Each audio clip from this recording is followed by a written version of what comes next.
Assalamualaikum warahmatullahi wabarakatuh. Perkenalkan, nama saya Rere Nabila Agusti dengan NIM 204.006 dari Prodi Pendidikan Bahasa Indonesia. Baiklah, pada video ini kita akan membahas tentang uji Pirate Sampling Test. Sebelum melakukan pengujiannya, pertama kita harus mengetahui pengertian uji Pirate Sampling Test. Uji Pirate Sampling Test ini adalah salah satu metode pengujian hipotesis di mana data yang digunakan tidak bebas. Pirate Sampling Test ini adalah jenis uji statistika yang bertujuan untuk membandingkan rata-rata dua grup yang saling berpasangan. Sampel berpasangan dapat diartikan sebagai sebuah sampel dengan subjek yang sama namun mengalami dua perlakuan atau pengukuran yang berbeda, yaitu pengukuran sebelum dan sesudah dilakukan sebuah treatment. Selanjutnya itu syarat-syarat penggunaan uji Pirate Sampling Test. Yang pertama itu uji komparasi antar dua nilai pengamatan berpasangan, misalnya sebelum dan sesudah. Yang kedua, digunakan pada uji parametrik dengan syarat yang pertama satu sampel, itu setiap elemen mempunyai dua nilai pengamatan. Yang kedua, merupakan data kuantitatif atau rasio interval. Yang ketiga yaitu data berdistribusi normal. Selanjutnya langsung saja masuk kepada contoh soal uji Pirate Sampling Test. Seorang guru ingin mengetahui apakah ada pengaruh strategi pembelajaran dengan e-modul dalam mata pembelajaran Bahasa Indonesia pada siswa kelas 11 SMA Negeri 1 Sawalunto tahun 2022. Selanjutnya, untuk mengetahui ada atau tidaknya pengaruh strategi pembelajaran tersebut, guru melakukan 2 kali tes dengan tujuan untuk mengetahui hasil belajar siswa. Tes pertama dilakukan sebelum strategi pembelajaran e-modul yang diterapkan di kelas, yaitu tes yang dilakukan sebelum adanya perlakuan umumnya disebut dengan pretest. Sedangkan tes kedua dilakukan setelah strategi pembelajaran e-modul diterapkan di kelas, itu tes ini disebut dengan post-test. Adapun rumusan hipotesis, yang pertama itu rancangan hipotesis Hanel. Itu tidak terdapat pengaruh strategi pembelajaran dengan e-modul dalam mata pelajaran Bahasa Indonesia pada kelas 11 SMA Negeri 1 Sawalunto tahun 2022. Selanjutnya, terdapat pengaruh strategi pembelajaran dengan e-modul dalam mata pelajaran Bahasa Indonesia pada siswa kelas 11 SMA Negeri 1 Sawalunto tahun 2022. Dengan melakukan 2 kali tes tersebut, maka guru mempunyai 2 hasil belajar siswa, yaitu hasil pretest dan hasil post-test. Maka inilah yang disebut dengan sampel berpasangan. Adapun rincian data hasil belajar dalam mata pelajaran Bahasa Indonesia pada kelas 11 SMA Negeri 1 Sawalunto tahun 2022 itu sebagai berikut. Ada 30 data. Nah, setelah itu langsung saja kita praktekkan pada SPSS. Di sini saya menggunakan SPSS 16.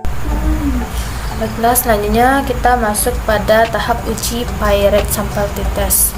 Pertama, kita klik terlebih dahulu variabel view yang terletak di sudut sebelah kiri paling bawah. Setelah itu pada kolom name kita buat sesuai dengan yang kita ujikan, yaitu pre-test. Yang kedua yaitu post-test. Pada kolom desimal kita ubah menjadi 0. Pada label juga kita buat yaitu pre-test dan post-test.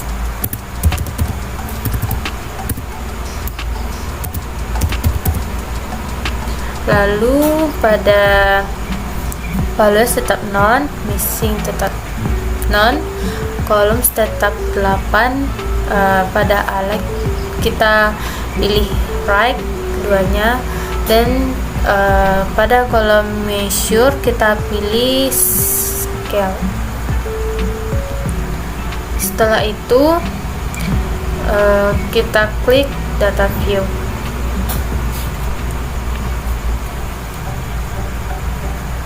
Lalu untuk mengisi data pretest dan posttest ini, sebelumnya kita telah membuat pada Microsoft Excel agar lebih memudahkan kita untuk membuat datanya. Kita kopikan saja.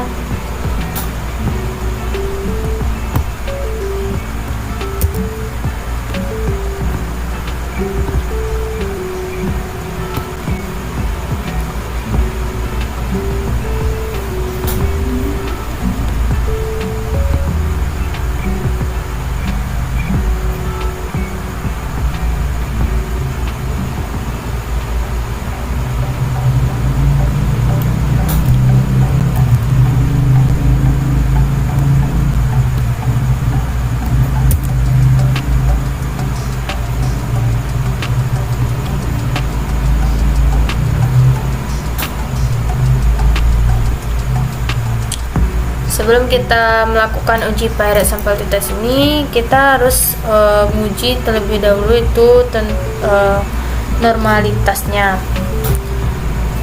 Langkah pertama untuk uji normalitas yaitu kita klik Analyze. Setelah itu kita klik Descriptive Statistic, lalu kita klik Explore. Setelah itu kita pindahkan pretest dan posttest ini pada kolom dependent list. Setelah itu kita klik plots. Setelah itu kita klik normality plots with test. Lalu kita klik continue. Setelah itu kita klik OK. Lalu kita dapat melihat hasilnya pada Sapiroid. Nah, inilah hasil dari uji test of normality. Kita lihat pada kolom signifikannya, yaitu pada pretest terdapat 0,115 dan posttest terdapat 0,088. Di dasar untuk pengambilan keputusan uji normalitas ini ialah yang pertama, jika nilai signifikannya kecil dari 0,05 maka data tidak berdistribusi normal. Kedua, jika nilai signifikannya besar dari 0,05 maka data berdistribusi normal. Jadi data yang kita pakai ini merupakan data berdistribusi normal karena kedua data ini besar dari 0,05. Selanjutnya kita masuk kepada tahap uji Pirate Sample Test. Yang pertama kita klik Analyze. Setelah itu kita klik Compare Means. Setelah itu kita klik Pirate Sample Test. Lalu kita pindahkan pretest dan posttest ini kepada Pirate Variable. Pertama itu kita pindahkan terlebih dahulu pretest pada kolom variabel dengan mengklik tanda panah. Lalu posttest juga kita pindahkan ke tabel variabel 2 dengan mengklik tanda panah. Lalu kita klik OK.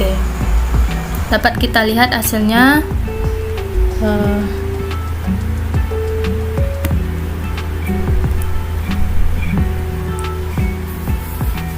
Secara otomatis SPSS akan menampilkan hasil pada window kedua, yaitu window output. Di sini terdapat 3 tabel hasil t-test, yaitu pie-rate sampel statistik, yang kedua itu pie-rate sampel correlation, dan yang ketiga itu pie-rate sampel t-test. Pada ketiga tabel tersebut memiliki makna masing-masing. Yang pertama itu pie-rate sampel statistik. Pada tabel ini menjelaskan analisis deskriptif dari data yang kita olah. Di sini ada 4 kolom. Yang pertama yaitu kolom mean, artinya nilai rata-rata dari masing-masing variabel.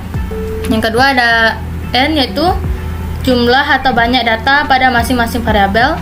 Yang ketiga yaitu standard deviation, yaitu nilai sebaran data pada masing-masing variabel. Yang keempat yaitu standar error mean, yaitu berguna untuk mengetahui seberapa baik rata-rata data dari data sampel tiap variabel.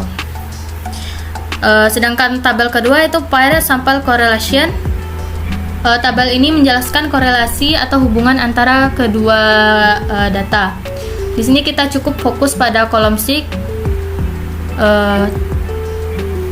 Caranya yaitu jika nilai signifikan besar dari 0,05 maka dapat disimpulkan bahwa kedua data ini tidak berkorelasi.